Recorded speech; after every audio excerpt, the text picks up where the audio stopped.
Om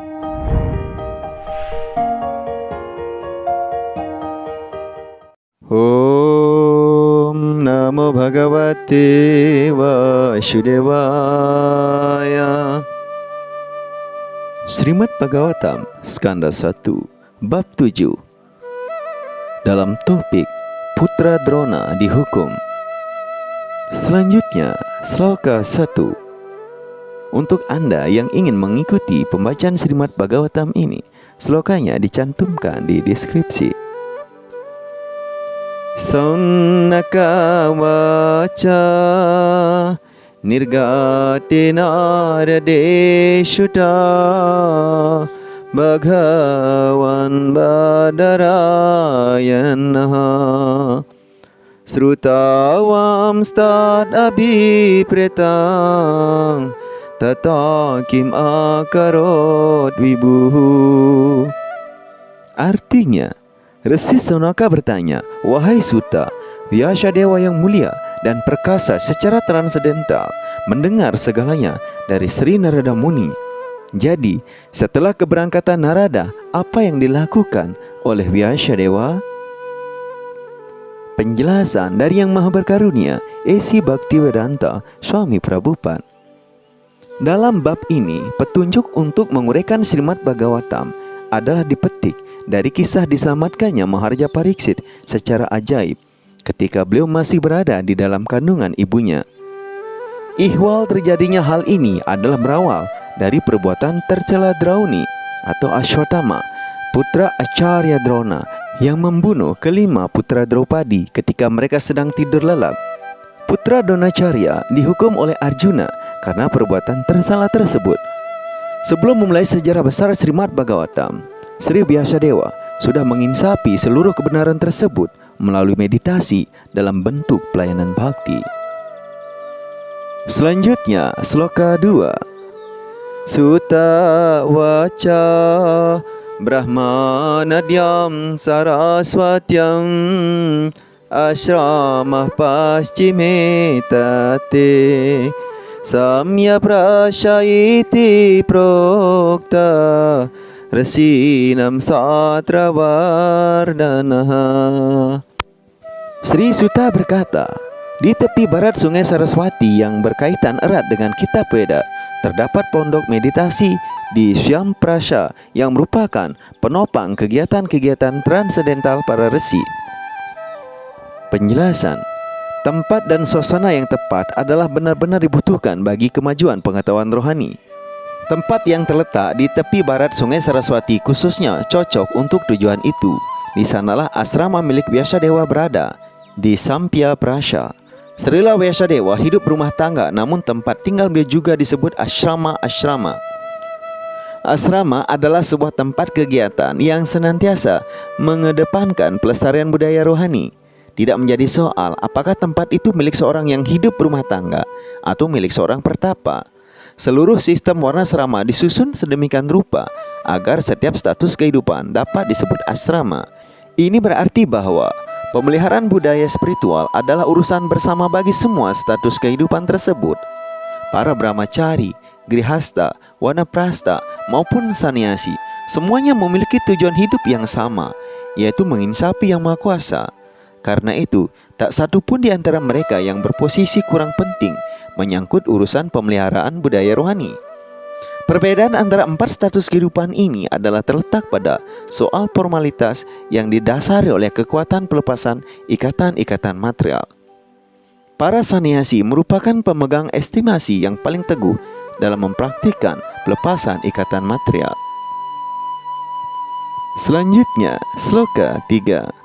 Tasmin swa ashrame vyasyo badari shandamandite ashino paupa prisya pranidadhyau manashwayam. Di tempat itu, Srila Vyasadewa di asramnya sendiri, yang di sekelilingnya dipagari pohon-pohon beri, duduk bermeditasi setelah menyentuh air suci. Penjelasan. Vyasadewa memusatkan pikiran sesuai dengan ajaran-ajaran guru spiritualnya, Srila Narada Muni, di tempat meditasi transendental tersebut. Selanjutnya, sloka 4. Bhakti yogena manasi samyak pranihite male apasyat purushang purnang mayam syatat apashrayam.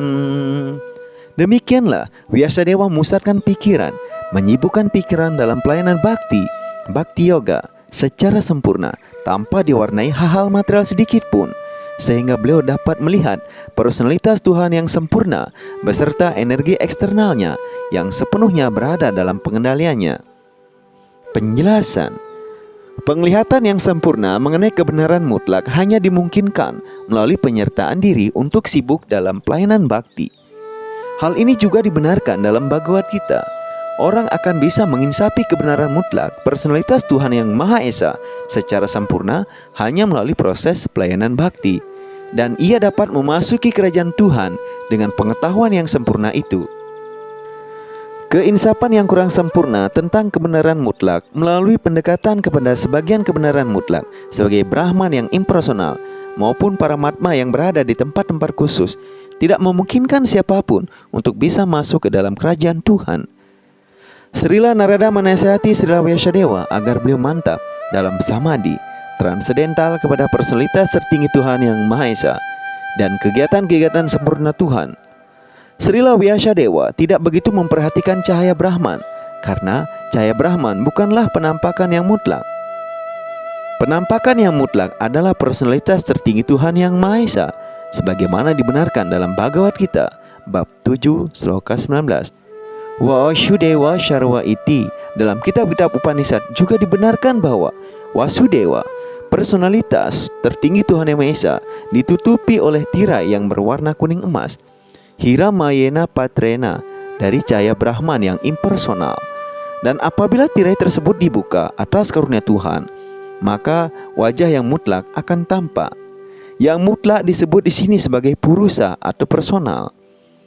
Personalitas Tuhan yang Maha Mutlak disebut dalam begitu banyak sastra Weda. Dan dalam Bhagavad Gita dibenarkan bahwa purusa adalah personal yang kekal dan asli. Personalitas Tuhan yang Maha Mutlak adalah personal sempurna. Personal yang sempurna memancarkan berbagai jenis energi, di mana energi-energi internal, energi eksternal, dan energi marginal khususnya sangat penting. Energi yang disebutkan di sini adalah energi eksternal, sebagaimana akan menjadi jelas dari pernyataan-pernyataan tentang aktivitas dia. Energi internal ada bersama personal yang mutlak. Kesana sinar bulan mengikuti bulan. Energi eksternal adalah ibarat kegelapan karena ia menahan para makhluk hidup untuk terus berada dalam gelapnya kebodohan. Kata apashraya mengisyaratkan bahwa energi Tuhan tersebut sepenuhnya berada di bawah pengendaliannya. Energi internal atau energi utama juga disebut maya, tetapi itu adalah maya rohani atau energi yang diperlihatkan di alam mutlak.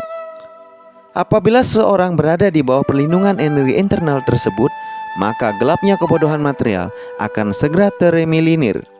Bahkan orang yang telah menjadi atmarama atau mantap dalam samadhi pun berlindung kepada maya atau energi internal tersebut. Pelayanan bakti atau bakti yoga adalah fungsi energi internal, sehingga tidak ada tempat bagi energi rendah atau energi material itu untuk berada dalam pelayanan bakti. Seperti halnya tidak tersedianya tempat bagi kegelapan untuk berada di dalam cahaya rohani.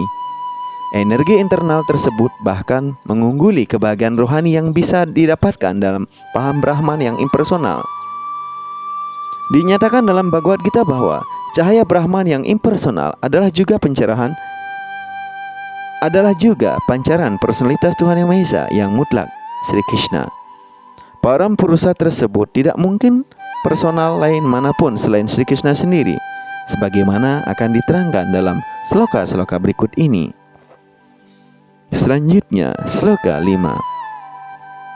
Yaya samohito jiwa atmanam trigunatmakam paropi manute nartam tatkritang ca vipadyate. Disebabkan oleh energi eksternal ini, makhluk hidup walaupun melampaui 3 sifat alam material menganggap dirinya sebagai sebuah produk material, sehingga ia menjalani reaksi-reaksi kesengsaraan material. Penjelasan. Selain menerangkan akar penyebab kesengsaraan para makhluk hidup yang materialistik, ayat ini juga menekankan upaya penanggulangan yang harus dijalani, serta kesempurnaan tertinggi yang bisa dicapai. Itu semuanya dijelaskan secara khusus dalam ayat ini. Menurut kedudukan dasar makhluk hidup, badan pengikat yang bersifat material adalah terlampaui olehnya. Namun saat ini ia sedang dibelenggu oleh energi eksternal, sehingga ia menganggap diri sebagai salah satu benda material. Akibat hubungannya yang tidak suci murni tersebut, entitas spiritual yang murni itu akan mengalami kesengsaraan material di bawah sifat-sifat alam material. Para makhluk hidup adalah salah kaprah menganggap diri sebagai sebuah produk material. Ini berarti bahwa cara makhluk hidup berpikir, merasakan, dan berkeinginan adalah tidak alamiah seperti semula. Padahal ia memiliki cara yang alami untuk berpikir, merasakan, dan menginginkan sesuatu. Makhluk hidup dalam keadaan aslinya bukan tidak berpikir, merasakan, dan berkeinginan. Juga dibenarkan dalam Bhagavad Gita bahwa pengetahuan rohani terikat saat ini sedang tertutupi oleh kebodohan. Jadi, munculnya teori bahwa makhluk hidup adalah Brahman impersonal yang mutlak terbukti salah di sini. Hal itu mustahil, sebab makhluk hidup juga mempunyai cara sendiri untuk berpikir dalam kedudukannya yang asli. Munculnya keadaan terikat itu disebabkan oleh kuatnya pengaruh energi eksternal, yang berarti bahwa energi ilusif mengambil inisiatif sedangkan Tuhan tidak ikut campur tangan. Tuhan tak pernah menginginkan agar para makhluk hidup berada dalam ilusi akibat adanya energi eksternal. Energi eksternal sendiri bersifat perempuan, menyadari sepenuhnya kenyataan ini. Namun, dia bersedia menerima tugas yang tidak menyenangkan yang dilimpahkan kepadanya, yaitu menahan sang roh yang lupa kepada Tuhan dan berada di bawah ilusi melalui pengaruhnya yang menyesatkan. Tuhan tidak campur tangan dengan tugas energi penyebab ilusi itu, karena berbagai tindakan energi ilusi itu juga dibutuhkan untuk mengubah keadaan roh yang terikat. Seorang ayah yang penuh kasih sayang akan merasa tidak senang jika anak-anaknya dihukum oleh orang lain. Namun, dia tetap menitipkan anaknya kepada orang yang tegas dan berdisiplin tinggi hanya untuk memperbaiki perilaku anak-anaknya. Pada waktu yang sama, ayah yang maha penyayang pun menginginkan kebebasan bagi anak-anaknya yang terikat dari cengkraman energi ilusif itu. Seorang raja akan menindak warganya yang tidak mematuhi peraturan dengan cara mengurungnya dalam penjara. Namun, kadangkala raja ingin agar para tahanan dibebaskan. Untuk itu, raja sendiri berkunjung ke penjara dan mewanti-wanti agar mereka bertingkah laku yang baik. Jika raja berbuat demikian, maka diaturlah sedemikian rupa untuk kebebasan para tahanan. Begitu pula Tuhan Yang Maha Esa turun dari kerajaannya ke kerajaan energi ilusif, dan Tuhan sendiri berkarunia dengan memberikan pembebasan dalam bentuk Bhagavad Gita. Dalam Bhagavad Gita, Tuhan sendiri menganjurkan agar berserah diri kepada kaki padmanya, walau cara-cara energi ilusif sangat sulit diatasi. Namun orang yang berserah diri seperti itu akan dibebaskan atas perintah Yang Maha Kuasa. Proses berserah diri tersebut adalah upaya penanggulangan untuk mencapai kesembuhan dan bebas dari cara-cara yang menyesatkan hasil kreasi energi ilusif tersebut. Karena itu, Tuhan telah menganjurkan agar manusia menjadikan dirinya tekun dalam pelayanan bakti kepadanya melalui pengaruh wacana orang suci yang telah menginsapi personalitas tertinggi Tuhan Yang Maha Esa secara aktual. Roh terikat mendapatkan sebuah rasa untuk mendengarkan tentang Tuhan, dan cukup dengan cara mendengar saja, ia akan berangsur-angsur diangkat sampai pada tataran pelayanan bakti dan tingkatan terikat kepada Tuhan. Seluruh proses tersebut dituntaskan oleh proses berserah diri. Di sini pun Tuhan menyampaikan anjuran yang sama dalam inkarnasinya sebagai Vyasadeva. Ini berarti bahwa roh-roh terikat sedang dibebaskan oleh Tuhan dengan dua cara, yakni melalui proses hukuman oleh energi eksternal Tuhan dan oleh Tuhan sendiri sebagai guru spiritual yang bersemayam di dalam hati dan yang berada di luar. Tuhan sendiri sebagai roh yang utama atau Paramatma bertindak sebagai guru spiritual di dalam hati makhluk hidup. Sedangkan dari luar, Tuhan sebagai guru spiritual dalam bentuk kitab suci orang suci, dan guru spiritual yang menerima sisya atau murid. Hal ini akan diuraikan dengan lebih jelas dalam sloka berikutnya. Pengawasan personal dari energi elusif dijelaskan dalam Kitab Veda, Kena Upanishad, berhubungan dengan energi pengendalian milik para dewa. Di sini juga jelas dikatakan bahwa entitas hidup dikendalikan oleh energi eksternal dalam satu kapasitas personal. Demikianlah para makhluk hidup sebagai subjek pengendalian energi eksternal ditempatkan secara terpisah. Akan tetapi, cukup jelas dari pernyataan ini dalam Bhagavatam bahwa energi eksternal yang sama berada dalam posisi yang lebih rendah di bawah personalitas tertinggi Tuhan Yang Maha Esa atau Yang Maha Sempurna. Personalitas yang sempurna atau Tuhan tidak mungkin dapat didekati oleh energi elusif yang hanya reaktif terhadap para makhluk hidup saja. Karena itu hanyalah suatu imajinasi saja bahwa Tuhan bisa dipengaruhi oleh energi elusif sehingga Tuhan menjelma menjadi makhluk hidup. Jika makhluk hidup dan Tuhan termasuk dalam kategori yang sama, pasti biasa dewa telah melihat hal itu. Dan tak mungkin ada soal kesengsaraan material bagi makhluk hidup. Sebab yang maha tinggi adalah yang maha mengetahui. Dengan demikian, ada banyak imajinasi yang tidak berdasar hasil karangan para pengikut filsafat monisme dalam upayanya memasukkan Tuhan dan makhluk hidup ke dalam kategori yang sama. Seandainya Tuhan dan para entitas hidup adalah sama, maka Sri Sukadeva Goswami tak perlu repot-repot menguraikan kegiatan transendental Tuhan. Sebab menurut anggapan itu semuanya hanyalah manifestasi dari energi-energi ilusif saja. Srimad Bhagavatam adalah pengobatan summum bonum bagi penderita umat manusia akibat cengkraman maya. Karena itu, Srila Vyasadeva pertama-tama mendiagnosa penyakit roh-roh terikat yang sesungguhnya. Salah satunya mereka diilusikan oleh energi eksternal. Vyasadeva pun melihat roh yang paling utama sebagai sumber terpancarnya energi ilusif itu, di mana beliau juga melihat penderitaan roh-roh yang terikat maupun akar rumput penderitaan mereka itu. Upaya penanggulangannya diusulkan di dalam ayat berikut ini. Tidak diragukan lagi bahwa baik personalitas tertinggi Tuhan Yang Maha Esa maupun para makhluk hidup secara kualitatif adalah sama. Namun Tuhan adalah penguasa energi ilusif. Jadi Tuhan dan para makhluk hidup adalah satu dan berbeda pada waktu yang sama. Ada hal lain yang cukup jelas di sini bahwa hubungan kekal antara Tuhan dan makhluk hidup bersifat transendental. Jika bukan demikian, maka Tuhan tak perlu menyelamatkan roh-roh yang terikat dari cengkraman maya.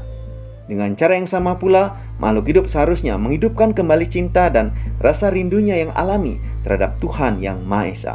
Itulah kesempurnaan hidup yang tertinggi bagi para makhluk hidup. Srimad Bhagavatam mengobati roh terikat dengan sasaran tujuan hidup tersebut. Demikianlah pembacaan Srimad Bhagavatam pada hari ini. Terima kasih telah mengikuti. Sampai jumpa esok pada waktu dan kesempatan yang sama.